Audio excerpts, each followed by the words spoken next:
Speaking of tooting one's own horns. Speaking of which, list all the things you want to do when you grow up. Your life to-do list. be a fireman. Are you serious?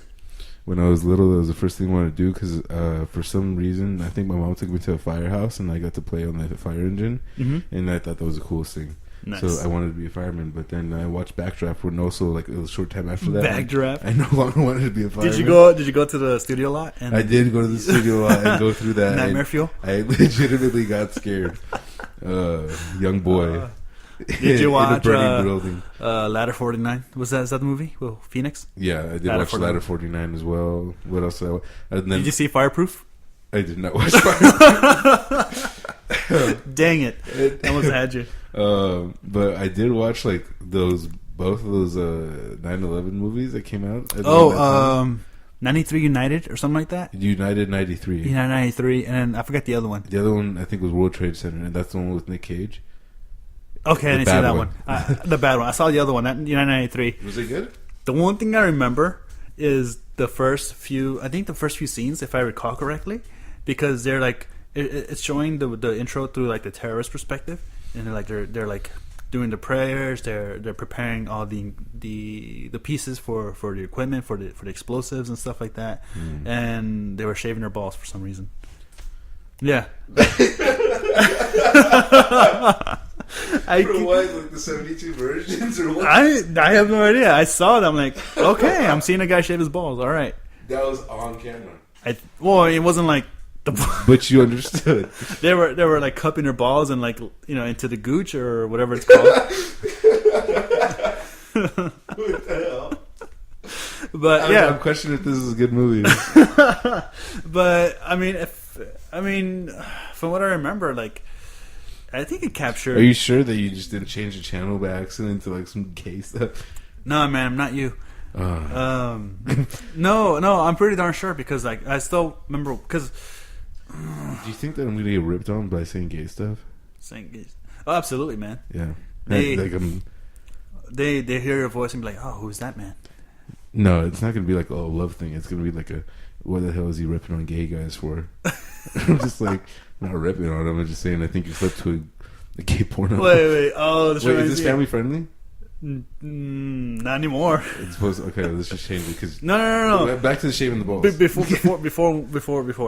Before we change, you just reminded me of Willem Dafoe in the Boondock Saints.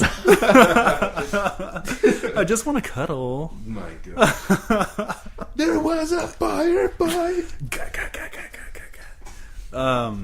No, yeah, I remember they did it like Patriots Day style, where like they showed footage of like the actual event and they interspliced it with the film, and so it kind of gave it that like real feel. Did you watch Patriots? You did watch Patriots Day. I did. I actually enjoyed it. Oh, okay. I didn't realize until I watched the podcast, talking about it, Anatomy of a Movie. They're a really good podcast.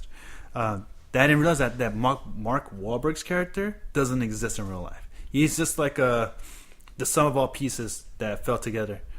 Which, I mean, now that I understand it with that perspective, I understand because like Mark Wahlberg was like, man, this guy's like the right place at the right time. Like, what the hell? But and it wasn't until I saw the discussion and they were talking about it, like that was their complaint, was that Mark Wahlberg was too convenient of a character. I'm like, yeah, exactly. What's up with that? And then it told me, well, they've written him so that he plays like different roles all at once, so that we as an audience can identify with him. But yeah, I like historical accuracy. So yeah, I mean, you take out Mark Wahlberg, and then everything else was like it wasn't sensationalist. It wasn't like overtly graphic or bloody. It was on par with like the real thing, and it was hard because sometimes some of the shots, because I didn't know what to expect out of the movie. I went in blind. And then some of the shots, I'm like, oh, that's a cool shot from the camera. And then, like, 2 or 3 cuts later, I realized, holy crap, that's from the actual security footage, that they're using real-life footage into this thing. And it just made things much more tense. And then props to Trent Reznor and Atticus Ross for, like, a phenomenal soundtrack. Because that, they're really good with ambient and really making you feel a certain emotion when they need you to feel. Mm-hmm. So you constantly feel tense and dread and, like, frustration because... partly because of the narrative and you want them to find. We know how the story ends, of course, but despite knowing that, you're still like in it and you're focused. And of course, the soundtrack amplifies all these emotions. But it's a really good movie. It was really well done. I think the problem with that, it was the third in the Peter Berg and Mark Wahlberg combo.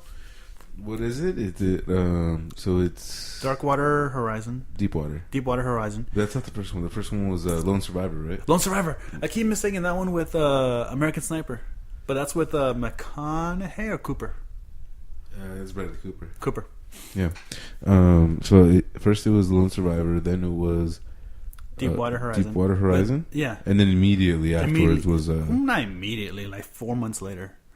That's immediately in the movie world, dude. I guess so. Yeah. And it was Patriots Day. But I was pleasantly surprised like how respectful they were with like everything. Because part of it was like really like the Boston Marathon bombing that just happened like not too long ago. It's still relatively fresh in people's minds. Like, you're gonna make a movie out of this? Like, come on, Hollywood, you guys are bastards.